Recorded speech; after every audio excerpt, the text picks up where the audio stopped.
Okay, free radicals, welcome back. I'm Dave, and I am the Radical Independent. You might be too. You might be a fed up person. You might be somebody that hates politics.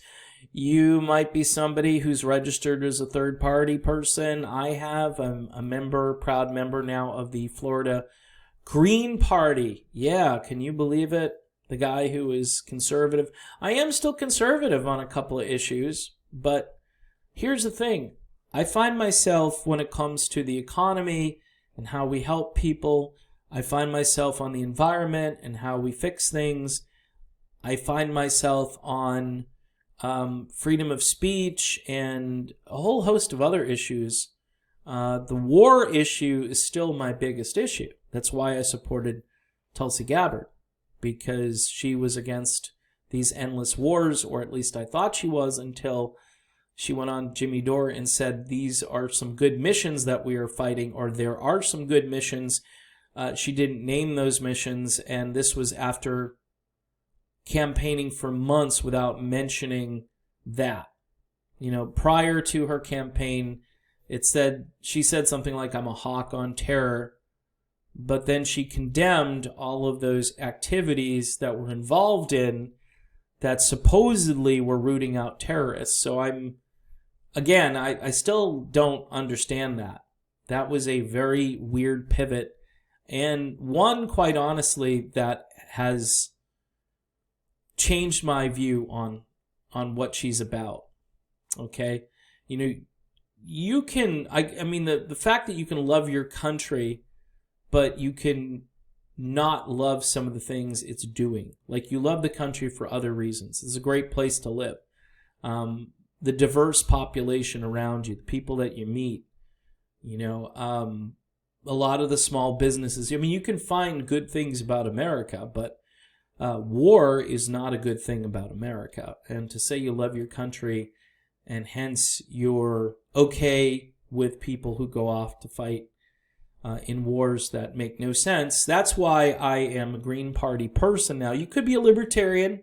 We're going to disagree on economics because in the end, our government spends so much money on itself and crony capitalism and all this stuff that I'm quite comfortable now with the idea that maybe the people at the bottom should be taken care of as our civic duty, as promoting the general welfare and providing for the common defense, promoting the general welfare of humanity.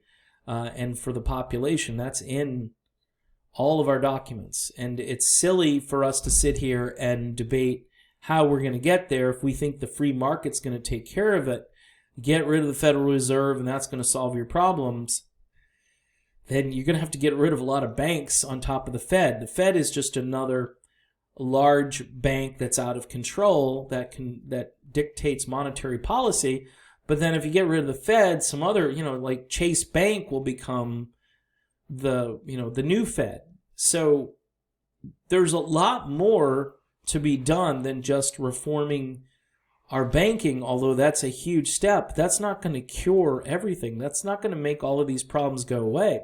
We have a much larger population than we had 150 years ago. Okay, so when new policies get put into place, it's to kind of cater to a larger population and those needs, those immediate needs that people have, and to control some of this rampant, greedy, out-of-control capitalism that hurts people.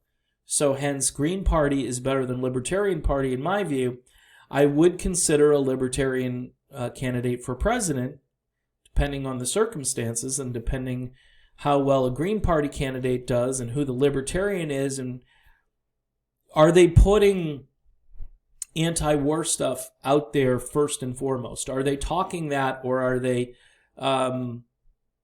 giving that short shrift for, Ayn Rand stuff? Because if that's their logic, I'm just going to be like, okay, yeah, you only care about those who are, super achievers. Not, and this is my other argument, not everybody is created equal in the sense that we all have different drives, different motivations. I don't condemn my fellow citizens who aren't as driven to, join Amway. Or I'm just saying, just some, like everybody talks about, how do I make money?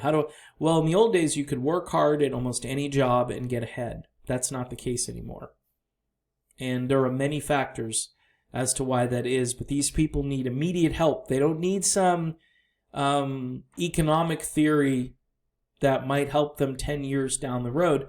They need help immediately, just like currently in the pandemic, these people need help now. They need help now, and people need to start to waive all of their prejudices and just help people. And so that's why I'm in the Green Party. So the pivot away from the topics that everybody was embracing for months during the Democratic primary, the pivot away from that has been very slow, and there's a lot of Monday morning quarterbacking going on, and there are interviews. Let's talk to Nina Turner from the Sanders campaign. Okay, well, she signed on to everything that Sanders did during his campaign.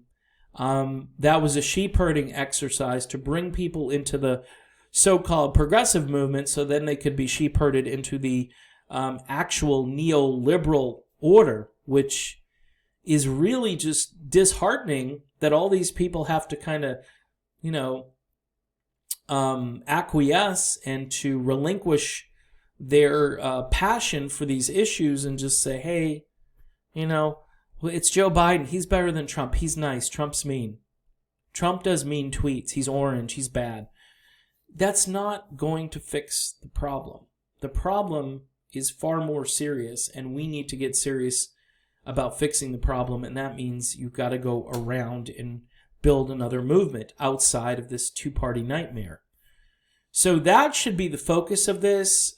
This is why I've interviewed two different Green Party presidential candidates. Those are pretty good gets for a guy like me. I got 7,000 subscribers and it's teetering.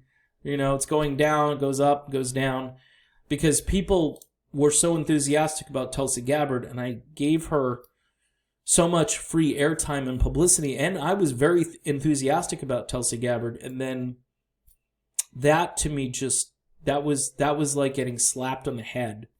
And so I'm trying to kind of rebuild the brand and to also pivot, but I'm not pivoting just so I can talk to campaign operatives about Captain Obvious issues that people already know, and then to rationalize why Sanders did what he did or why Tulsi did what she did. I don't want to hear it anymore. And if you're going to hang on to those people and wait 4 years and talk about them for 4 years, good luck. Bernie's not running again. Bernie will be in his 80s, well into his 80s in 2024. No, I don't want to. Bernie needs to retire. He did, he raised consciousness and awareness and he brought some issues to the forefront. He took a few Green Party platform issues and talked about them. That's exactly what happened. The Green Party got mainstream a little bit. It did. It got mainstream. People got scared, called it socialism and so forth. And that's what's going to be used. By the way, within the Democratic Party, that was used. And it's sad because it's really, these are workers' solutions, and this is what we all should be focusing on, because most people in this country have to work for a living, and they're not on Wall Street, and they're not trading, and they're not,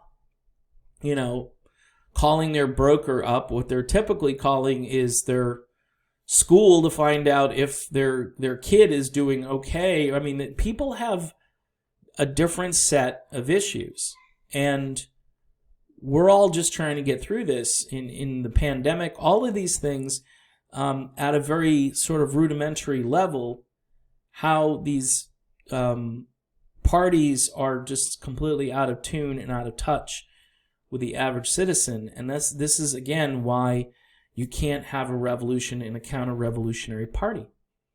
And that would be Republicans and Democrats. There's no revolution coming to those places.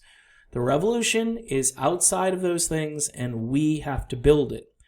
So I would say to my fellow creators who probably don't watch me, I would say it's time to work on building the revolution outside of the two-party nightmare that we're currently in. Stop talking about the horse race, which is over. Start building a new movement, and everybody needs to get on board and get on the same page. If you're going to talk about what Biden is going to do and who he's going to have as his VP and all that, I'll mention it when he finally picks a VP. I'll mention it because it's interesting, but it's not going to be this ongoing dialogue because it doesn't help. It doesn't do anything. One thing by doing this for a while, you realize that there are certain things that people do just for clicks and views. All right, if you're anti-Joe Biden, you want to go and find anti-Joe Biden content. Doesn't help the country though. It just doesn't. It doesn't help the country.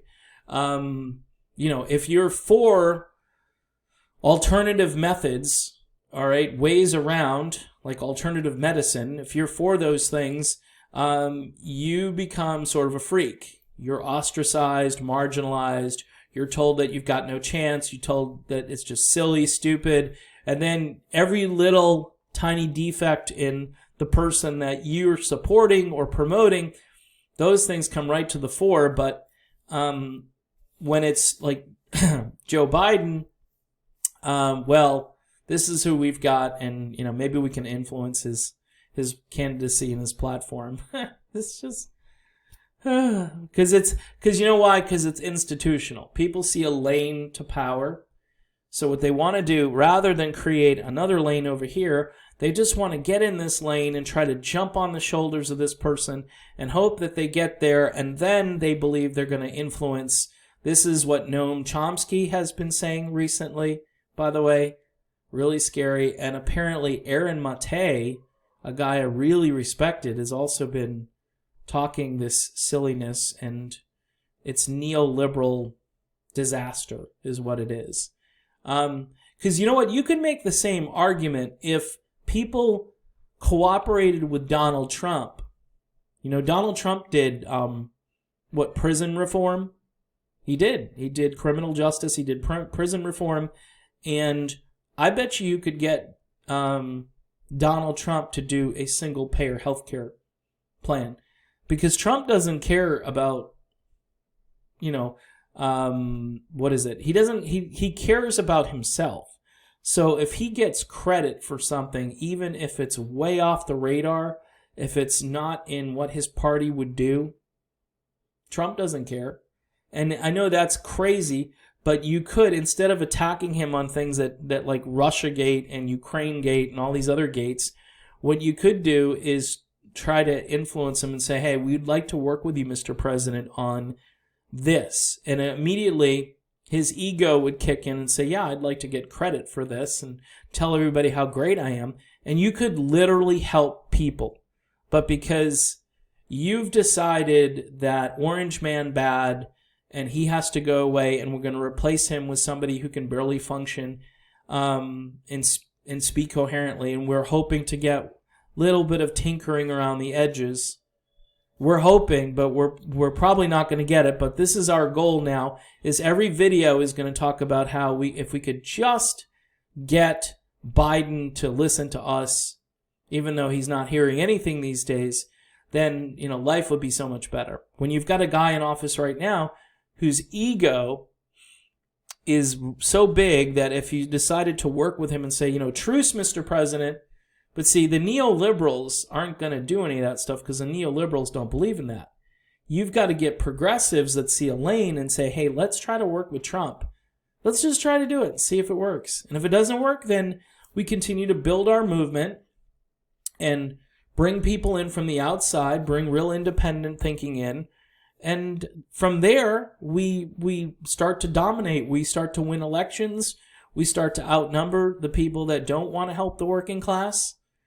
And eventually the working class get the help that they need.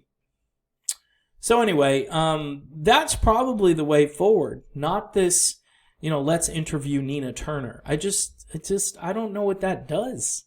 I guess it's a great interview to have, but is she running for president? No.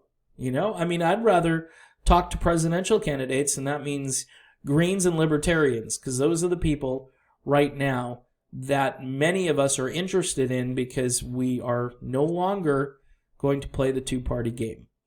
So that's my video. Again, if you want to help the channel, davidjspuria@gmx.com. Those are for PayPal donations. You can also click on the link for Patreon. That will take you over to my music-based platform called Real Music Observer. It's like there's two me's out there. You know, you can sign up for Patreon over there, $1 a month, $2 a month. A lot of people find that easier to do. They don't miss the $1 or $2 a month, whereas if you're given big donations or something, you'll feel that. My wife's hours got cut, and now she's been officially furloughed for at least a few weeks, and we're waiting on to see if she's going to be able to qualify for family leave, which would be 2/3 of her income. And so things are getting a little tough. And there's a little bit of uncertainty here. I'm not making money on this channel anymore. So I'm here to continue to spread the word and hopefully rebuild the platform and do more interviews. I'm trying to do another interview with Dario or Howie. And if I can get a libertarian, I'll try to talk to a libertarian. So that's it. I'm done. Thanks for watching. See you soon.